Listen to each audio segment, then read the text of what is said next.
Liverpool, we there. Every game we there. From Anfield to everywhere. Premier League, we say. Our Reds is the only way. For me, for you. We chat football, eh. We chat football, eh. Liverpool, we there. Premier League, we there. All right, welcome to We Chat Football.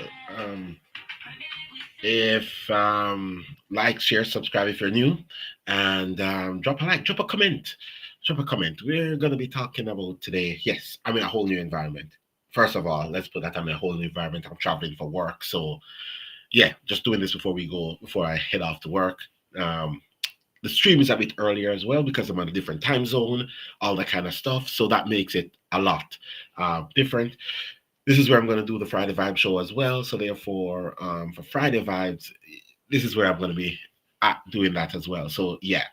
Now, we've seen a few things this week with Liverpool losing to Crystal Palace, and rivals might have it made out that you would almost think that Liverpool completely lost the league and they're completely written off from now, and it's just gonna go downhill from here. Like, from what you hear rival fans saying, you might be thinking that's what might be happening.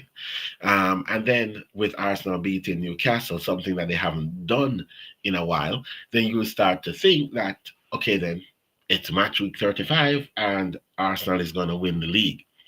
I've been consistent with this throughout the start of the season, that I haven't really started judging the season until like match week, I would say match week 10. Then we would start judge. Then we would start see who's really in the title race and who can maintain and who can't maintain the title race.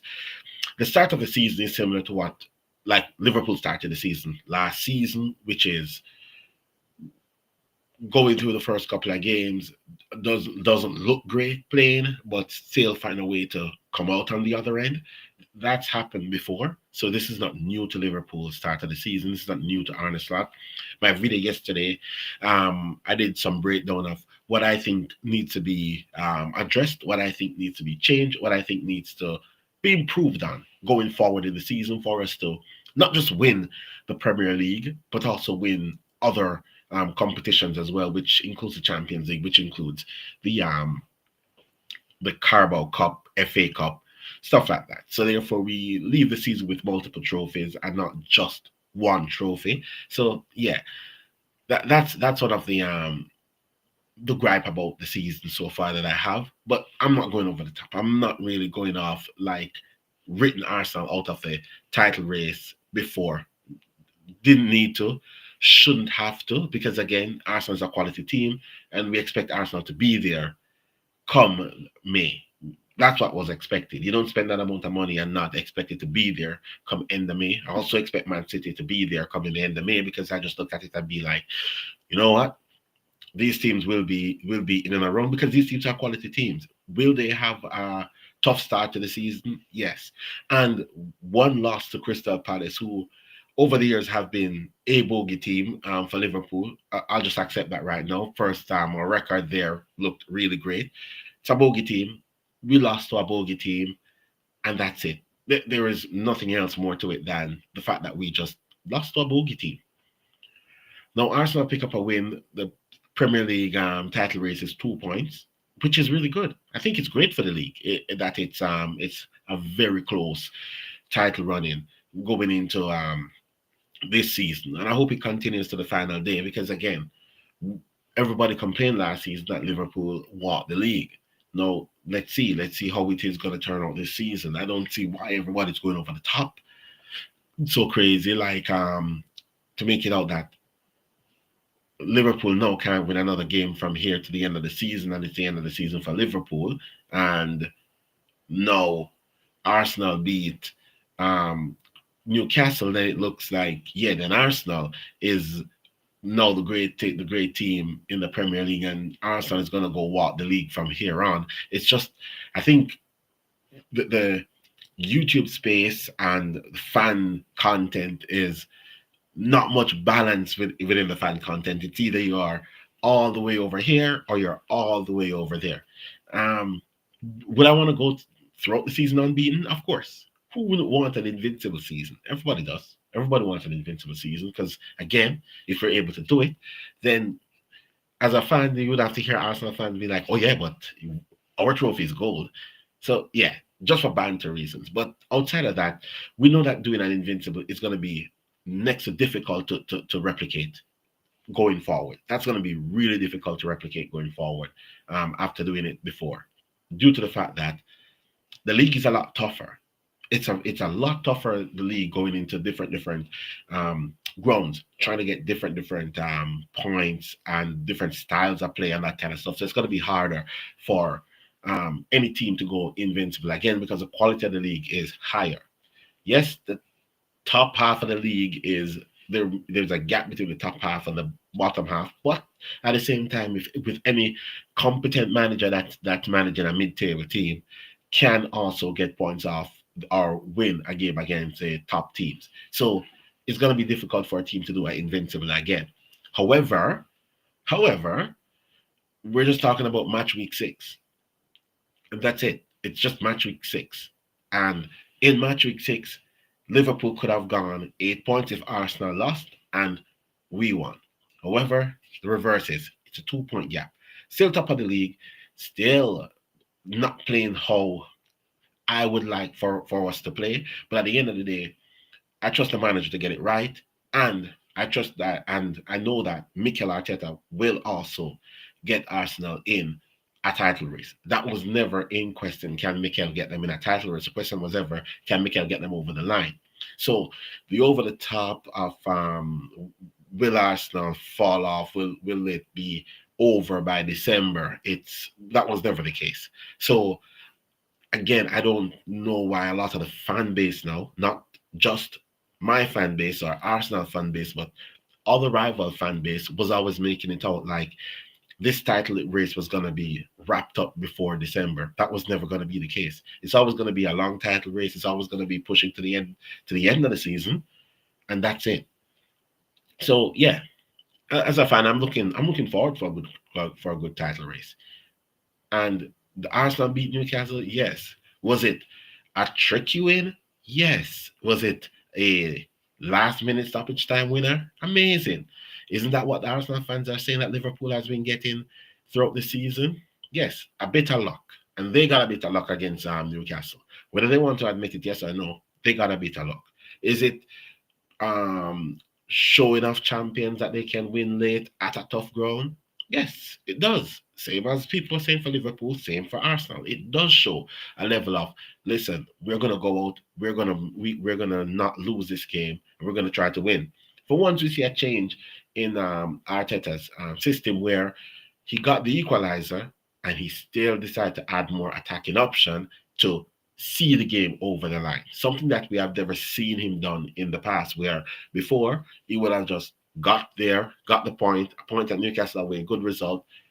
Let's pack our bags and go. So now we see a different side of Arteta. Now, will he be taking more risk going forward to make sure that he secure the league? Who knows? It's match week 6. We have to see how it goes going further. Did Slot get it wrong at Crystal Palace? Yes, but he's a very competent manager as well, so I expect him to get it right the next game around. I do not expect him to get it to go back to back game with making dumb decisions like what he did at Crystal Palace. And that's it.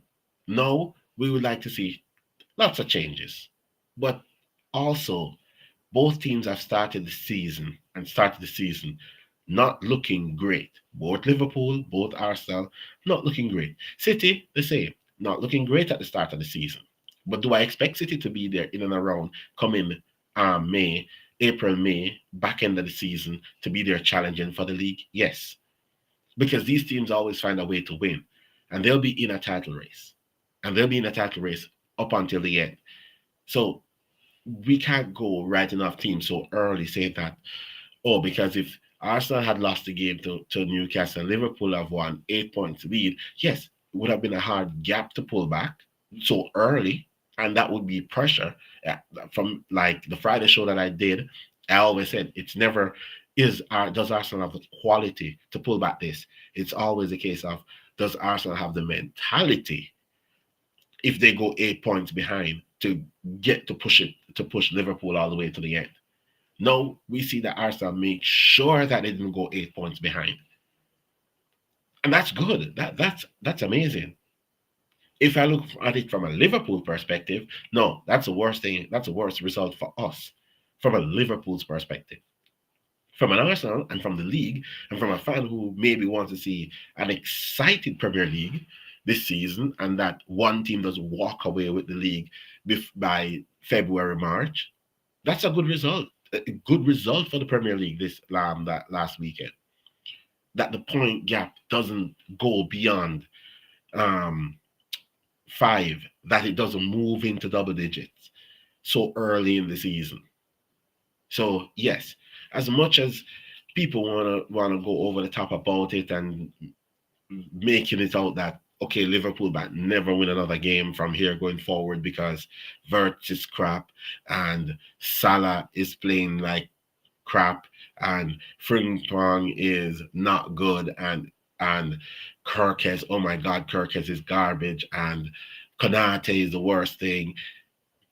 And if it wasn't for Alisson, it would have been 4 or 5 nil. Yes, but that's why we have the best in goal. And that's it. It's early in the season.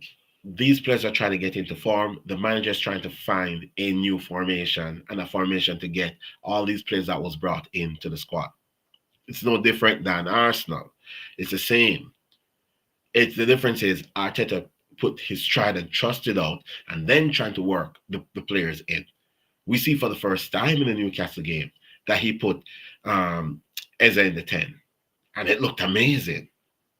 And everybody was screaming, oh, Eze should have played 10 from the get go. But again, these managers still have to find a way of how to integrate these players in, integrate them into their system, and have them playing the way they want them to play their system. So everything is going to take time. That is why it's not like I haven't made a lot of judgment over who out and out I think is going to be winning the league before match week 10 because I just look at the first 10 games in the season as the teams are trying to get up to scratch with the league.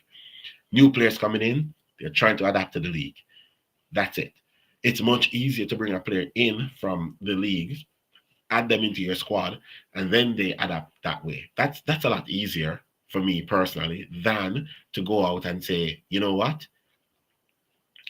bringing a player in across Europe who's playing in a different pace and all that kind of stuff. Yeah, we can go across, we can look, we can say some of our players started well, some don't. Arsenal could be the same. They have a balanced squad, they have a set squad. We expect them to be in and around challenging. That was expected. That was expected for Arsenal. That's expected for Liverpool. So, yes, both teams are going to drop more points before the end of the season.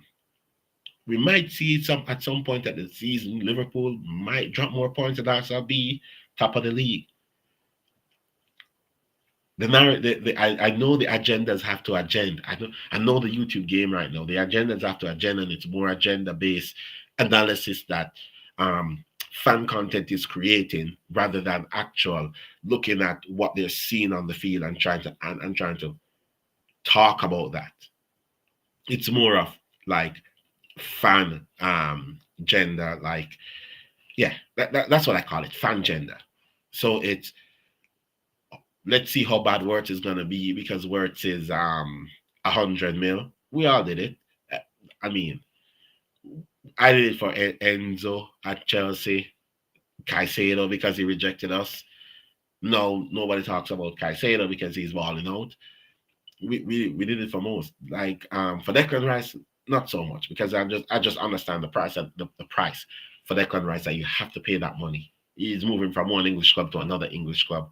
You gotta pay that money for him. So I don't use that to judge him. So people using words to judge the way that he's playing all kind of stuff. Yes, you're not gonna get away from that because again we're talking about fan content here, and it's a lot of fan gender. So it's a lot of agenda that's thrown across the pitch. I mean, if you look at it, Words has been playing better in some games, and some games he looks like a fish out of water. The game against Crystal Palace, he does look like a fish out of water because again, the manager have him playing left wing, which is not his natural position. And even when he's playing there, he's not sticking to the position. He's not playing the role like a Philippe Coutinho role because that's he maybe don't understand that role properly. No, that's not on him to be looking completely out of the game. That's on the manager to make sure that he can get the best out of the player. And I just say, and I would say, just take him out the firing line for a bit. Slot should have done what maybe Klopp did with most of his signings. It works last season. Let's start the season rolling that back in and slowly integrate these new players in. But it is what it is. Again, it's the first loss of the season. It's the first. Arsenal went and put a statement in at Newcastle. They had a tough start to the season. I'm not gonna sit around and say Arsenal didn't have a tough start to the season. They had to go to Old Trafford. Again, it's a crappy Manchester United team, but still they have to go to Old Trafford. They went to Liverpool, they played City, and they played Newcastle. That's four tough games in the starting sixth game of the season, and they're 2 points off. So this is going to be a really exciting Premier League season, and I think as fans we should just strap in and enjoy the ride. Relegation, it's going to be peak for relegation this season because some teams are pulling into that relegation zone that none of us would have predicted before a ball was kicked that these teams would have been getting dragged into the relegation zone this early. So then we have to take a look. We have to watch and take a look and see how the season is gonna go, and we enjoy the season. My Sunday show, I was first off because I did an hour show, so I was just watching the Aston Villa game, and I was just complaining how bad Aston Villa attack was, and that was just me doing like the fan gender thing because they did like Ollie Watkins did look bad. I'm not gonna lie because the level he was at, the level he was playing at in the first half, he looked really bad. Stream ended. I said I'm sitting, drinking some coffee, watching the second half. Yes, because it's an early kickoff for us. Watching the second half of the game, Ollie Watkins came back to life. Aston Villa won the game, and I'm like, that's a fan gender for you. But yeah, but some of it is just a little bit over the top. And a little over the top. I said it's a little bit like be nice to it. A lot of it is way over the top when it comes on to the fan gender. But yes, the title race is back on. For most people, last week, the week before, they would make it sound like the going into this weekend, they'll make it sound like the title race would have been over. No way coming back. If Arsenal lost at Newcastle, Liverpool win at Crystal Palace, no coming back. Season over in the middle of September, the ending of September, I should say, and they would say the season is over. And a lot of that season over talk was coming from a lot of the Arsenal fan base, that the season is over, because the ones who are Arteta out will tell you that it's done. But it's like no league is ever done in September. Not even the French league is done in September. And we all know who's going to win that at the end of the season. So I think a lot of fans should just relax. We're expecting a good season. We pay a lot of money. Whether you're local fans that goes to the game, whether you're international fans that has to pay these streaming services to watch your team, we pay a lot of money to watch our team play. No, we can't go off the top and saying that the league is over by September. Come on now, then what are we paying for? So yes, that's never going to be the case. The league was never going to be over this quickly. And coming up next week, it's going to be next weekend games. Is going to be real exciting games coming up this next weekend. Liverpool is going to the Bridge. Chelsea on a back-to-back loss. ill discipline, 2 red cards in 2 games. Can Liverpool bounce back? Or will Liverpool drop more points and Arsenal win and Arsenal go top? These are the things, the narratives that should be spilling out throughout the league. We're looking at maybe match week. By match week 10, Arsenal could be top of the league. Liverpool started 5-5, but still, Arsenal could go top of the league by match week 10. And then you hear a different fan gender. And then you would hear that Arne Slot is shit. Because that's what you're gonna hear. By match week 10, if Arsenal being top of the league, you're gonna hear that Arne Slot is crap. He got lucky on the first season, and he can't do it on the second season. That's what you're gonna hear with 28 games left to play in the season. But I can tell in the narrative no, because it's so easy.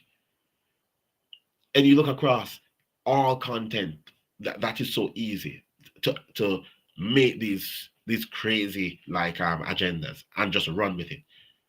No facts, no nothing. Don't try to break down. Don't try to see the situation, the circumstances, whatever it is that's going around. Is the manager trying new stuff? Is the manager trying to win? What is the mentality around the squad? All that kind of stuff. They just go straight out in agenda. I guess that's the way of the way of YouTube. I mean, the quickest way to blow up is just run agendas and stuff and get clicks. But it is so, I would say, oversaturated now with everybody doing the same thing that nobody's just really sitting back and really look at it and saying, you know what? We're not even 10 games in the season yet. Normally, the title race talk doesn't really start until, I would say, ending of October to November. That's when you start seeing the gap starts to appear between the teams that are the top 3, top 4, to the teams that are going 5, 6, 7, 8, and then you start seeing the gap starts to appear with the team down at the bottom. By that time, you'll see that gap. By that time, you can start making judgments to say, okay, who is actually in a title race and who is was just the pretenders. By that time you can see, not after match week 5, not match week 6, 7, 8, 9, maybe not even 10. And first season, match week 10, they were top of the league, right? Arsenal was sitting bottom of the league. Come up to the end of the season, Arsenal was in a title race, could have won the league, and Spurs didn't even finish Champions League. So when we start doing these, just look back and realize that at no stage of football in Premier League history, nobody has written off a team or saying this team is spot on and this team is crap after 10 games in the season. Because as I always pointed out, the first 10 games is always going to be the games that we are going to try to figure out from teams, your style, getting out of that preseason playing, getting to the league, understanding the league. That's the first 10. The next 10 is when you start imposing your style of football on the other teams, for the top teams. The bottom teams, the mid-table teams, then you start getting a lot of those. You start understanding now where you are. Who is my MVP for Newcastle FC versus Arsenal? See, that game was a tricky game. The standout. I have to really think about that now because there's so many players that really stand out in that game. As I know a lot of people. Eze looked good in that game as well. Gordon ran the channels good. The midfield battle was really good, and I really rate Newcastle midfield highly.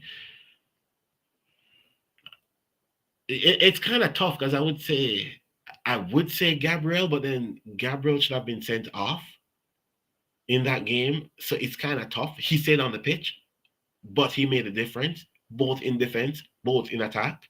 So I would go Gabriel, even though he should have been sent off in that game. But I would say Gabriel for Arsenal because again, he put the armband on throughout that game and he stepped up and delivered when it's needed, both defensively and both in attack. And again, yes, was he at fault not trying to win the header and go down easy for Newcastle goal? Yes, but he was never ever going to win that header, and he tried the dark arts to get the goal ruled off, which didn't come off. But yeah, I would say Gabriel in that game for Arsenal would I would say as the MVP if I was gonna put an MVP on that game. But that game was pretty balanced. It was just two different styles going up, and that game was ended, to be fair, on the quality of the bench. Arsenal had quality on the bench, Newcastle didn't. So the more changes Eddie Howe made, the weaker Newcastle got. The more changes Arsenal made, Arteta made, kind of the stronger Arsenal got in that game. So that's just how I view that game um, over the weekend. So it was a really tight game between Arsenal and Newcastle. But back to what I was saying, yes, we will see after the first 10 games, we'll have an somewhat of an idea of what the league will look like going forward, and the next 10 we will actually start seeing who is really really in a title race, who is really in a relegation battle, and who is pushing for Euro. And that's where we'll see in the next coming games. Next not the next 10, but after the first 10, then the other games. But to be fair, the Premier League is heating up. It is looking very exciting from top to bottom, and I think this might be one of the most competitive Premier Leagues we have seen in years, to be fair, and I'm all in for it. It's gonna be tough. It's gonna be tough. It's gonna be a lot of top teams in the league. Lots of points is gonna be dropped from the team who win the league. We might see a 90-point team winning with 90 points, but it might be low 90s to high 80s. We might never see another 100 points again due to the fact that the league is this strong. The teams that got promoted this season for once in a very long while, we see they went go back to properly investing in their squads and pushing to the limit and pushing, like really pushing to stay in the league, which is gonna make it harder for a lot of teams. Like finish trying to push for that top four or top five, whichever position gets you into the Champions League. It's gonna be tough on that one as well. Teams that are in the Europa League, Conference League from England, they're going to try to win that. So they might be trying to win the conference to get into the Europa, or trying to win the Europa to get into the Champions League, because that might be a way in for them. The landscape right now, where the Premier League is concerned, this is going to be one of the most, I would presume, one of the most exciting leagues so far. City looks like they're not as strong as they would be back then, but they're strong enough that they can mount a title challenge. Liverpool still look like they're trying to figure things out. Arsenal still have to prove that they can get over the line. That's just the only thing. Arsenal is strong. Arsenal, I would say, as strong or even stronger than Liverpool last season and this season.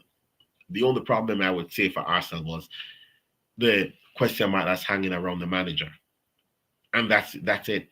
So I do expect Arsenal to be there this season. I do expect Liverpool to be in and around this season, and I do expect City to be in and around this season. And I'm not counting Chelsea out. Yes, they have a few bad results, but they can turn it around, and that's it. But I do think for Chelsea, there's a little bit more happening in that dressing room that's causing the drop off on the field for Chelsea more than anything else.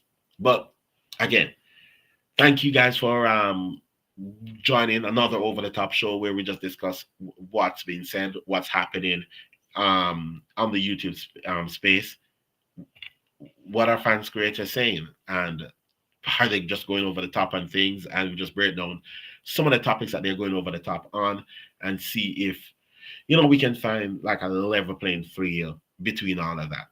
Again, big up. Thanks for joining us, and we catch you back tomorrow where we do the rival show tomorrow. Where we're just gonna have to take a look at Chelsea, see what's going on there. Back to back games they lost, the whole player situation, like the frozen up players and stuff like that. So we wanna have a discussion on that tomorrow as well. All right, peace, and I'll catch you on the other one.